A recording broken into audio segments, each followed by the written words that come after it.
The grass rustled as Breezy landed near the edge of the old picnic blanket, her wings folding tight against her back. She had spent the morning searching for shiny pebbles, but the ground here felt different. The soil was loose, packed with dry clover and scattered debris. She dug down, her tiny legs kicking dirt aside until her front limbs struck something solid. It was not a pebble. It was a heavy, smooth, horseshoe-shaped object, dark as midnight and cold to the touch.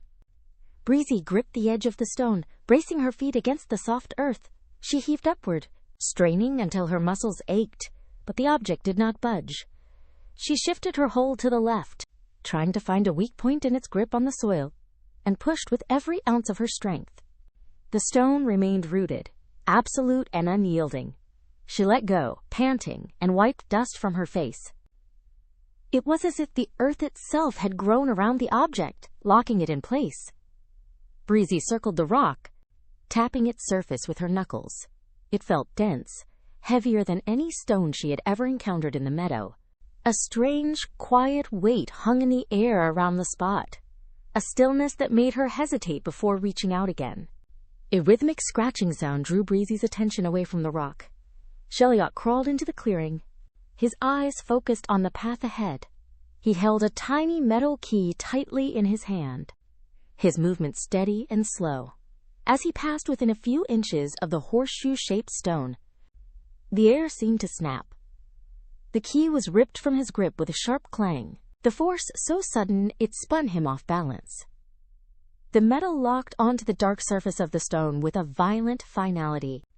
Breezy bolted upward, her wings buzzing in a frantic, high-pitched blur. She hovered at a distance, darting backward as if the very air around the rock had become toxic. "It is alive!" she shouted, her voice trembling. "It has an invisible mouth that eats metal!" She circled above the spot, her eyes wide as she watched the key fuse to the stone.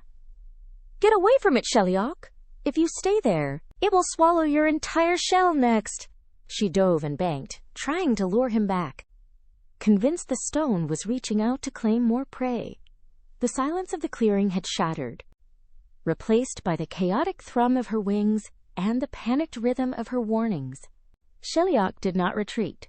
He remained perfectly still, his breathing slow and measured. He reached up, adjusted the brass rims of his goggles, and pulled a magnifying glass from his pack. He leaned in, the lens hovering inches from the dark surface, inspecting the point of impact where the key clung to the rock.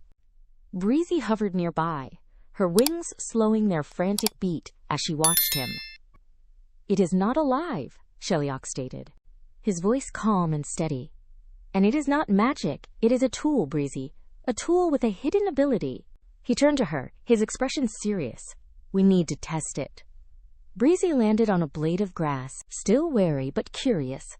She took flight immediately to gather the supplies he requested. She darted through the meadow, returning in seconds with a handful of items: a dry oak leaf, a smooth wooden stick, a plastic bottle cap, and an old, rusted iron nail. Shellock lined them up on the dirt. "Now," he said, pointing to the leaf and the stick. Breezy pushed the leaf against the rock, but it slid off, landing harmlessly in the dust. She pressed the stick against the dark surface, but it met no resistance, falling away just as easily. She touched the plastic cap to the stone, and it too tumbled into the grass. The panic had vanished, replaced by a sharp, focused intensity. Shellock gestured toward the final object resting in the dirt. Breezy hovered low, her small legs reaching out to grasp the cold, textured metal of the iron nail. She held it firmly, her wings buzzing with the effort of flight. As she moved the nail closer to the dark, horseshoe-shaped surface, the air between them seemed to warp. She felt a sudden sharp tug, a vibration that traveled straight through her legs and into her wings. She tried to pull back, but the force was stronger than her flight. Snap! The nail was ripped from her grasp, with a metallic ring that echoed through the clearing. It slammed against the rock, locking itself firmly into place right beside the snail's silver key. Breezy tumbled backward in the air, her wings fluttering in surprise. She recovered and darted forward, expecting a bite or a sting. But the rock remained silent and still. She tapped the nail, then pulled at it. The iron resisted, held fast by an unseen hand. She looked at Shellock, her eyes wide, the frantic buzzing of her wings replaced by a steady, rhythmic hum of discovery. The fear had melted away, leaving only a sense of profound wonder.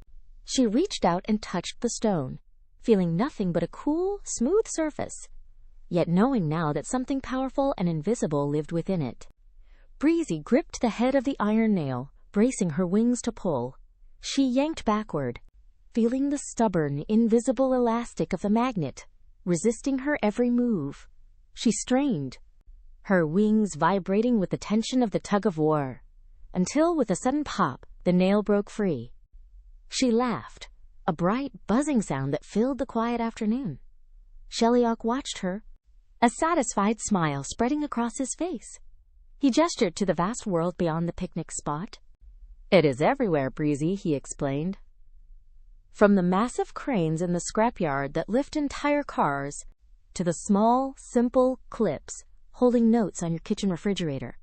He turned his head, looking directly at the camera, and Breezy mirrored his posture, landing gracefully on the edge of the magnet. "The world is full of invisible forces waiting to be found," Shellock added, his eyes bright behind his goggles. Breezy gave a quick, knowing wink at the lens, so she chirped, "Grab a magnet from your own fridge and start your own safari. Walk through your house, test the surfaces, and see what other metals you can catch." They stood side by side, waiting for the viewers to begin their own discovery.